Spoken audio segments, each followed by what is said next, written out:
Well, it's been a big deal for a few years now, and it's safe to say those young adult novel movie adaptations are not going anywhere. So just sit tight.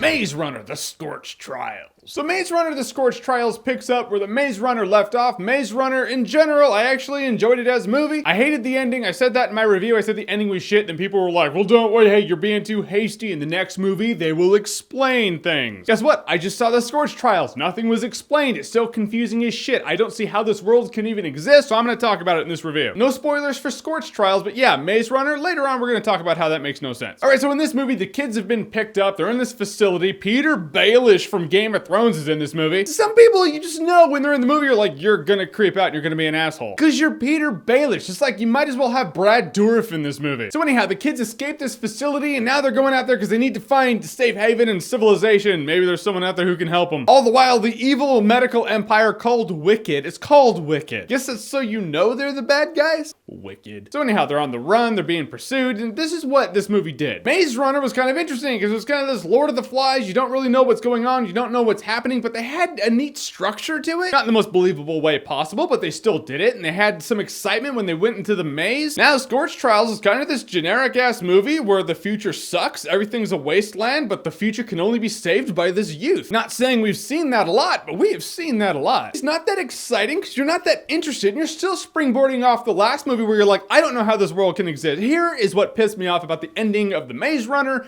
and here's why it still holds you in that world where you're like, no, it doesn't make any sense. So in Maze Runner, they're in this field and there's this maze, these big biomechanical scorpions that kill people, and you're like, I don't know how or why they're there, but hey, I'm open to suggestions. Then the movie tells you that the world is now a scorched wasteland and there's this virus out there. This big evil empire has the funding to create this huge, elaborate mechanical maze. Pretty sure a world that looks like this cannot produce something like that. It's like, imagine The Walking Dead, and among this shitty world that is The Walking Dead with the select few people who are not actually messed up in the head, they can build a Death Star. I don't get that shit. And why were they even in the maze anyway? Why even put these kids down there? I'll be honest with you guys, I'm a little rusty on the information for the end of Maze Runner because I kind of tuned out the ending of that movie. But from what I can tell, these two movies have been telling me, ultimately there's a virus in people and it's in their brains. The best conditions for studying this virus or finding a cure or whatever is ultimately putting these kids under extremely stressful life and death situations while also making them problem solve. That's kind of what I'm getting. But at that point, why not just dangle them over a sulfuric acid bath with scorpions crawling over their bodies while making them do a Rubik's Cube or Sudoku or some shit? Be more cost effective than building that huge fucking maze. So basically, the maze is overkill in every way possible. I don't know how they have the funding or resources to even do the maze, and putting the kids in the maze is just overkill. So now you're left with that feeling of this entire world is bullshit. So now you're in this bullshit world where these kids are running along this generic little adventure. There was a pretty cool scene where the main dude and this girl are in, like, it looks like sewers, and they're running through this big busted down building and these zombie plant people are chasing them. That scene was actually pretty intense. I was biting my nails. I was like, good job, scene.